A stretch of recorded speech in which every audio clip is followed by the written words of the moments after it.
안녕하십니까? 오늘은 161강 직업관계에 대한 말씀을 드리고자 합니다.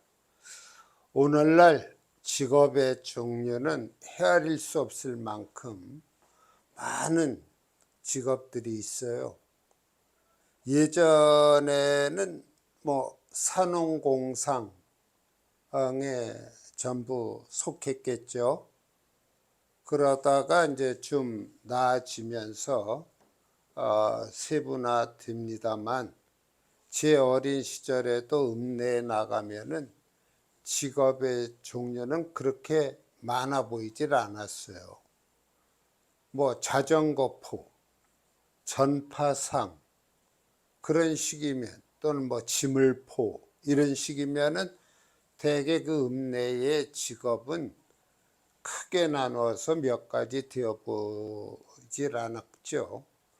그런데 오늘날에는 헤아릴 수 없을 만큼 경제활동이 이루어지면 모든 것이 직업이 돼서 함께 살아가고 있습니다.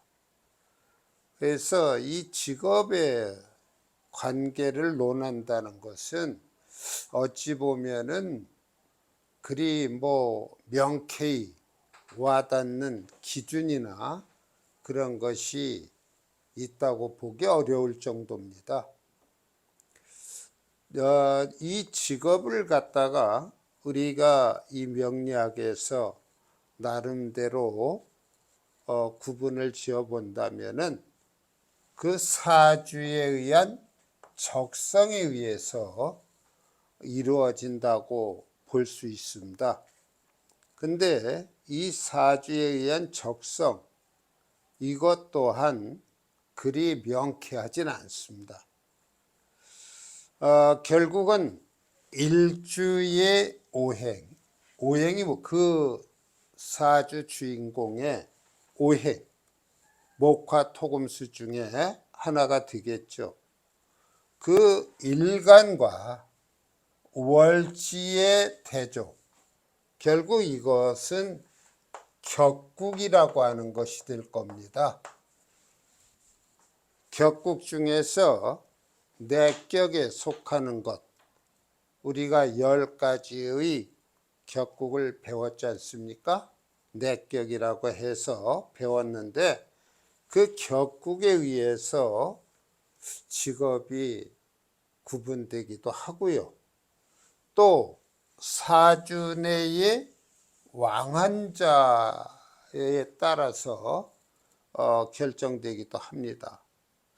근데 제가 간명을 하면서 많은 분들을 겪어보는데요. 이 용신에 의한 것, 그 사람의 사주에서 가장 기묘한 것, 가장 중요한 것, 가장 필요로 하는 것, 그 용신에 따른 직업이 나름대로 설득력을 갖고 있습니다.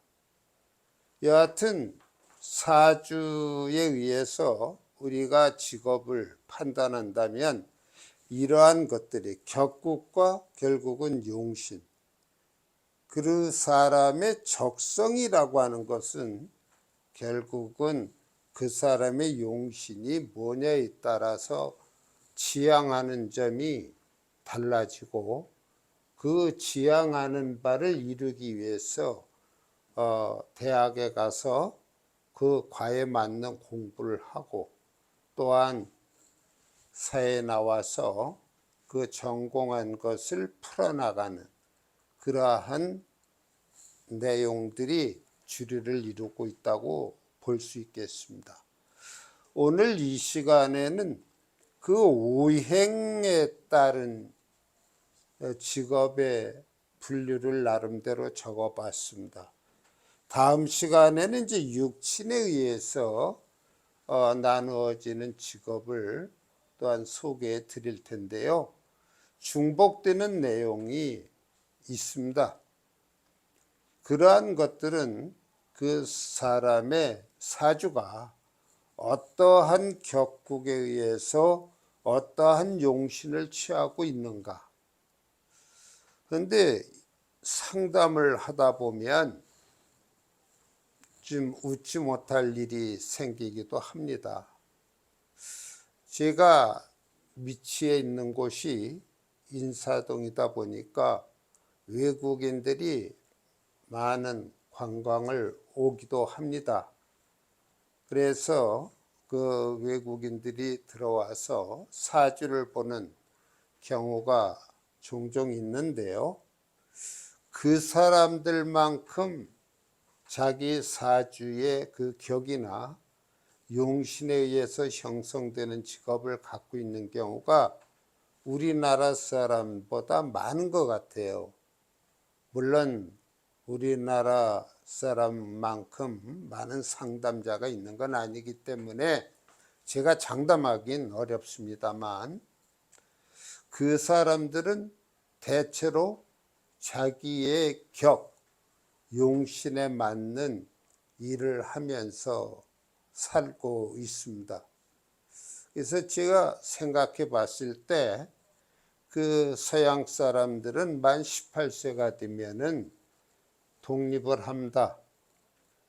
아무리 부모가 너는 대학에 가서 의술을 전공해서 의사가 되라고 권해도 그 사람들은 자기가 하고 싶은 일을 하더라고요. 어떤 사람은 제가 진의를 알 수는 없습니다만 하버드 대학을 나왔는데 그 사람이 하는 일은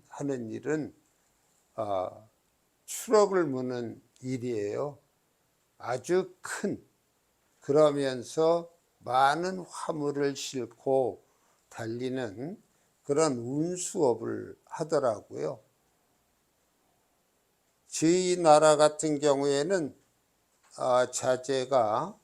자녀가 머리가 좋고 똑똑하면 부모는 대개 사자가 붙는 판검사나 의사나 약사, 이러한 직업을 갖기를 원합니다.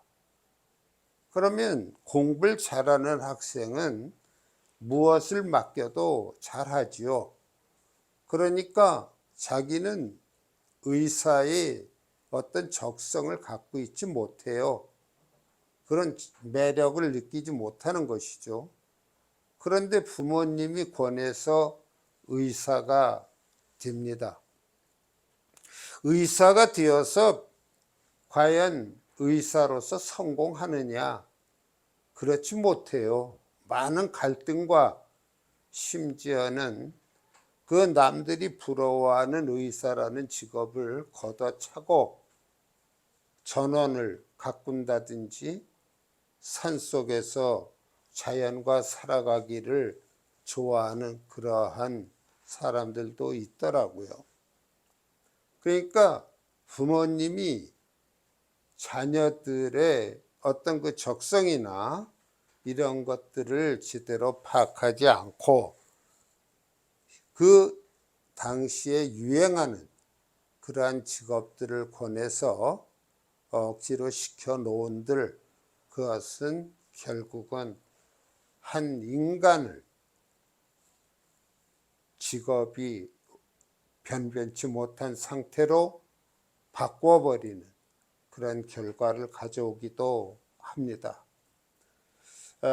이런 것들을 안다면 자녀가 하고 싶은 일을 하게끔 만드는 것이 아마 부모의 할 일이 아닌가, 그런 생각도 많은 상담을 통해서 해봤습니다.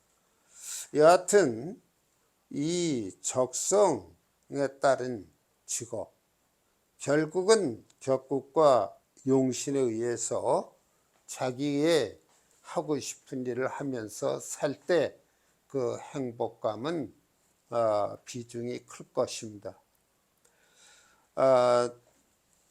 이제 오행에 따른 직업의 종류를 나눠봤는데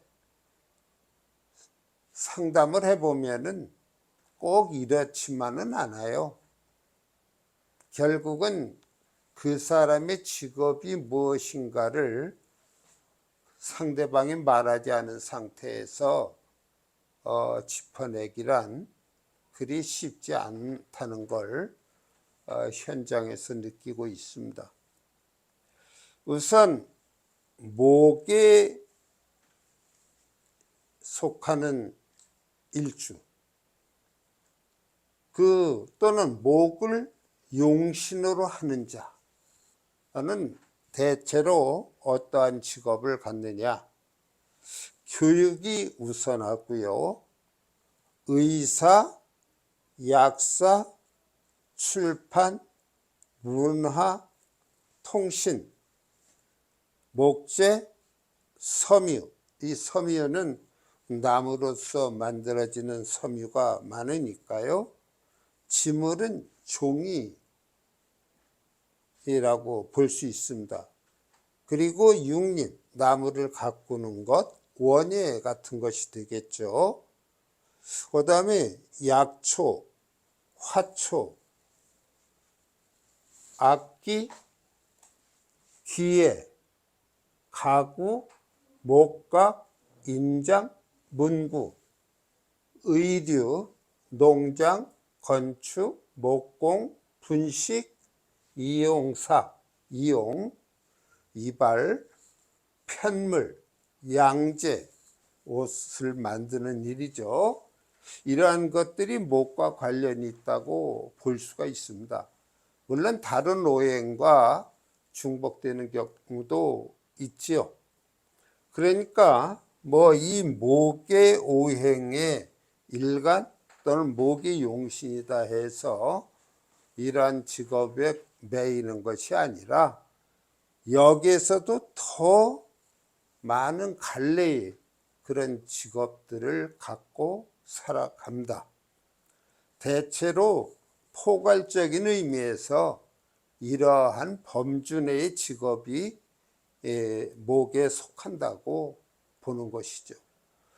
그 다음에 이 화에 관한 것은 화공, 유류, 화학, 전기, 전자, 항공, 약품, 언론, 교육, 미용 등이 됩니다.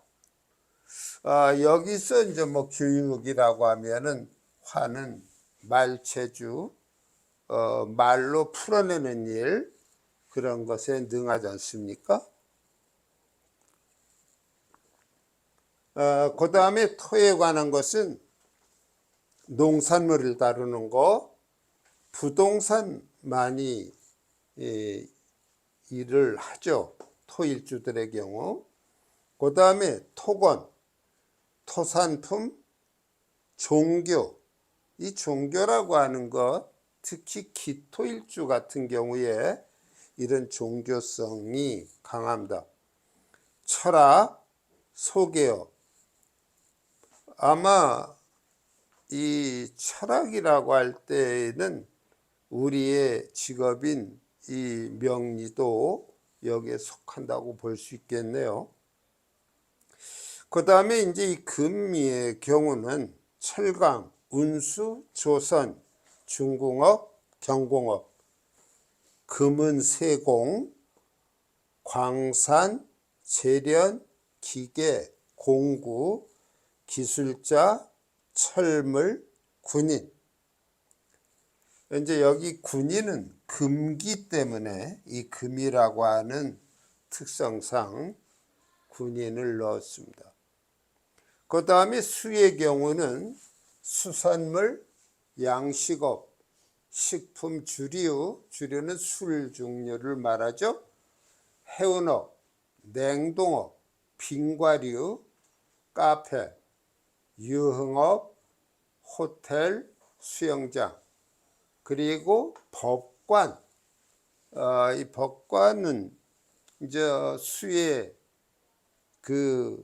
어떤 수일주들이 대체로 법관이 많은데 수라고 하는 것은 어떠한 그릇에 담기든 평행을 이루죠.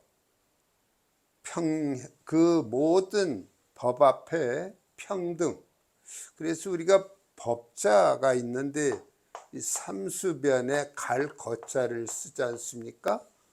물이 흘러간다. 그러니까 모든 일이 순리에 맞도록 어떤 평형을 이룰 때 법이 되는 것입니다. 해적의 스케이트장 뭐 이런 것들이 있어요. 그런데 요즘의 직업은 그렇게 이렇게 또박또박 나누어지지 않아요. 여러 가지 요소가 서로 합성되고 또한 세분화돼서 특별히 어느 오행에 속한다 라고 얘기하기 어려울 정도로 많은 직업들이 놓여 있는 것이죠. 그 많은 직업들을 세밀히 다룬다고 하는 것은 가능한 일은 아닌 것 같습니다. 여하튼 대략적 이러한 범주 내에서 그 사주 주인공의 오행 또는 어떤 그 격 또는 어떤 용신 그러한 것들에 의해서 직업이 주어진다. 그러한 자기 용신에 맞는 직업을 가졌을 때 그는 그 일 자체가 즐겁고 행복할 수 있습니다. 그러나 자기의 어떤 용신과 거리가 멀 때에는 금방 실증을 느낀다든지 그 직업을 거두고 다른 일을 모색한다든지 하는 그러한 직업의 전환 문제도 많이 작동하고 있습니다. 오늘 이 시간에는 직업관계에서 그 직업의 적성 그리고 오행에 따른 종류를 나름대로 살펴보았습니다. 다음 시간부터는 보다 구체적인 그런 직업 분야별로 설명을 드리겠습니다. 오늘 강의 들어주셔서 감사합니다.